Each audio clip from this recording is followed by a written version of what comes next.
అందరికీ జేబీఎం. నేను Rajesh Mahasen. Welcome to Mahasen media. వైసీపీలో ఇక బాగా తారాస్థాయికి వెళ్ళిపోయిందండి వాళ్ళ శాడిజం. ఎందుకంటే గతంలో అగ్రవర్ణాలు దళితులను లేకపోతే ఆ కింద కులాలని నిమ్న కులాలని వెలేసేయి వాళ్ళని వెలివేసి అసలు వాళ్ళ వీధుల్లోకి రానిచ్చేవి కాదని చెప్పి మనం చదువుకున్నాం. కానీ ఇప్పుడు వైసీపీలోకి వచ్చిన తర్వాత వైసీపీలో ఉన్న దళితులే సాటి దళితులను వెలేస్తున్నారు. వెలి అనేది ఎవరు చేసినా తప్పే కదా.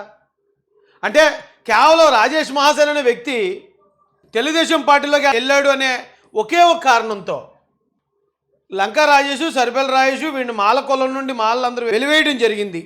ఇట్లా ఆంధ్రప్రదేశ్ మాలని వాట్సాప్ గ్రూపుల్లో తిప్పుతున్నారండి. మరి బయట ఫేస్బుక్లోనే ఎక్కడైనా పెడితే ఖచ్చితంగా మనం కేసు పెడతాం కదా. అందుకని వాట్సాప్లో సర్క్యులేట్ చేస్తున్నారు. దీనికి నేను చేసిన తప్పేంటి? కేవలం నాకు నచ్చిన పార్టీలో తెలుగుదేశం పార్టీలో నేను ఉండటమే. ఆ పార్టీలోకి వెళ్తే ఏకంగా కులం నుంచే నన్ను వెలేస్తానని చెప్పి ఈ రకమైన దిగజారుడు ప్రయత్నాలు చేస్తున్నారు. దీంతోపాటు నేను మొన్న ఒక పోస్ట్ పెట్టాను. కొంచెం లోగా ఉంది మనసు, అంబేద్కర్ జయంతి వేడుకలకి దూరంగా చాలామంది ఆహ్వానించారు. దయచేసి నేను రాలేకపోతున్నాను, నెక్స్ట్ ఇయర్ తప్పకుండా వస్తానండి. అయితే దానిలో భాగంగా ఆచంట నియోజకవర్గం గుమ్మలూరు గ్రామంలోంచి నాకు ఒక ఇన్విటేషన్ వచ్చింది. అప్పటికే అంబేద్కర్ గారి విగ్రహం ఆవిష్కరణకు మీరు రావాలండి, అక్కడ మా ఎమ్మెల్యే గారు అబ్బాయి మీరు ముగ్గురు చీఫ్ గెస్టులు మాకని చెప్పారు. వాళ్ళు చెప్తే ఓకే అన్నాను, కానీ అక్కడ కూడా వెళ్ళకూడదు అనుకున్నాను. అంత ఒక చోటుకి వెళ్ళి ఇంకొక చోటుకి వెళ్ళకపోతుంటే ఇబ్బంది అవుతుంది. ఆల్రెడీ కాకినాడ నా పక్కన నా జిల్లాలోనే అంబటి చిన్నా గారు కాకినాడ ఎస్సీసీఎల్ ప్రెసిడెంట్ కాకినాడ టౌన్కి, అలాగే కొల్లాబత్తుల అప్పారావు గారు ఆయన ఎస్సీ కార్పొరేషన్ డైరెక్టర్, వీళ్ళిద్దరూ రెండు పెద్ద కార్యక్రమాలు చేశారు. నేను నా జిల్లాలోనే వాటికి కూడా వెళ్ళలేదు. నేను దయచేసి వారిని క్షమాపణ కోరుతున్నాను. అలా చాలామంది పిలిచారు నన్ను. హైదరాబాద్కి పిలిచారు, వరంగల్కి పిలిచారు, కర్నూలుకి పిలిచారు. ఇక ఆ లిస్ట్ అంతా చూస్తే చాలా పెద్ద చాంతాడంత ఉంది. వారందరికీ కూడా హృదయపూర్వక క్షమాపణ చెప్తున్నాను. అయితే ఇక్కడికి నేను వెళ్ళానండి. మొన్న గుమ్మలూరులో చాలా బాగా జరిగిందండి. చాలా బాగా రిసీవ్ చేసుకున్నారు వాళ్ళు.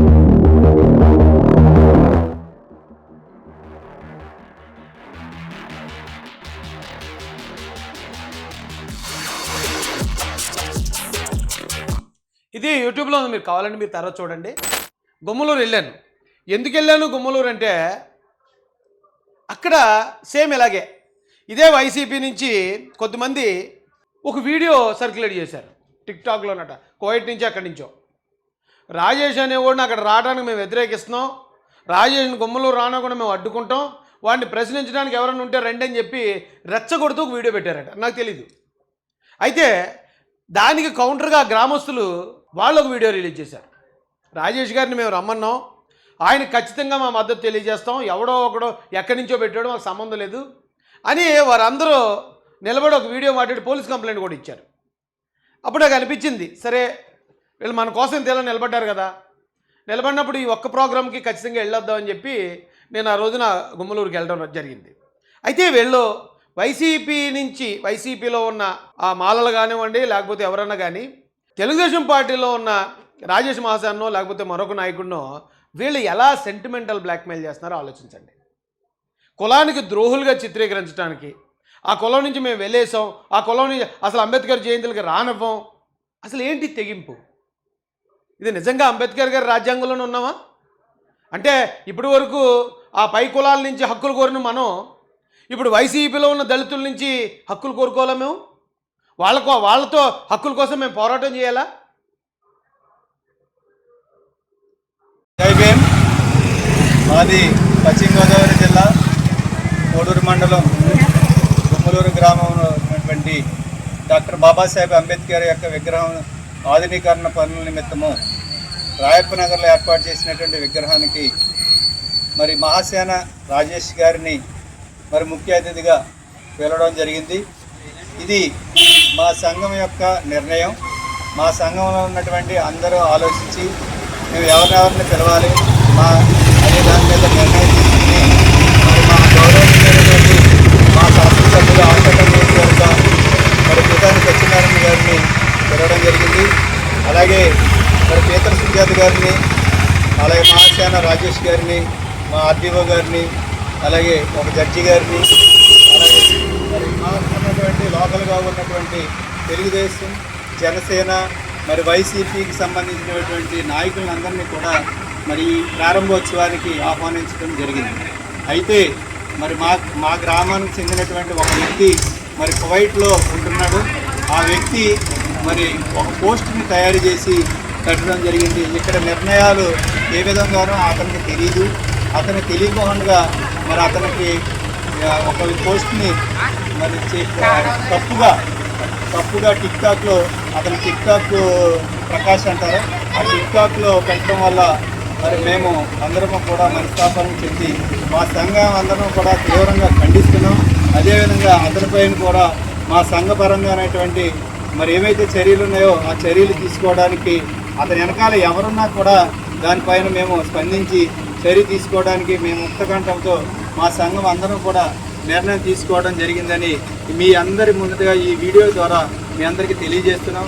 రేపు 14వ తారీఖున జరగబోయే ఈ ప్రారంభోత్సవానికి ఈ గ్రామంలో జరిగేటువంటి అంబేద్కర్ జయంతి ఉత్సవాల్లో పాల్గొన్నటువంటి ప్రతి ఒక్కరిని కూడా ఆహ్వానిస్తున్నాం.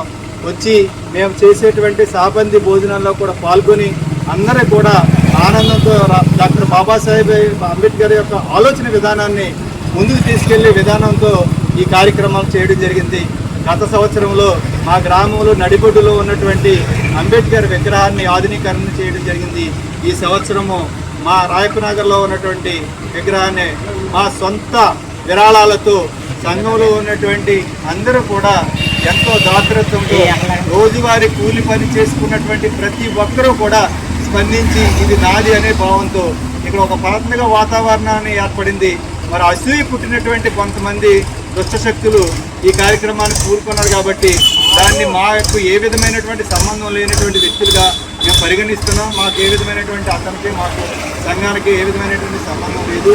కాబట్టి ఈ కార్యక్రమం విజయవంతం చేయాలని ప్రతి ఒక్కరూ వచ్చి ఈ కార్యక్రమంలో పాల్గొని విజయవంతం చేయాలని కోరుకుంటూ, అలాగే మహాసేన రాజేష్ గారికి మేము పూర్తిగా మద్దతుగా ఈ వీడియోని చేయడం జరుగుతుంది. ఈ కార్యక్రమాన్ని వచ్చి జయప్రదం చేయవలసిందిగా ముఖ్య అతిథిగా వచ్చి ఈ కార్యక్రమం ప్రారంభోత్సవం. అంటే వీళ్ళు కొద్దిమంది ఉన్నారండి, వైసీపీ ట్రాప్లో ఉన్నారు, వాళ్ళ కులం ముసుగులో ఉన్నారు, ఎస్సీ కులంలో ముఖ్యంగా మాలల ముసుగులో ఉన్నారు. వాళ్ళు ఏం చేస్తున్నారంటే ఎవరైనా నిజాయితీగా వాళ్ళు గొడవలు చేయాలని, ఇప్పుడు వైసీపీలో ఉన్న వాళ్ళు గొడవలు చేయడానికి చూస్తున్నారు, మతం గొడవలు కులం గొడవలు రేపడానికి చూస్తున్నారు.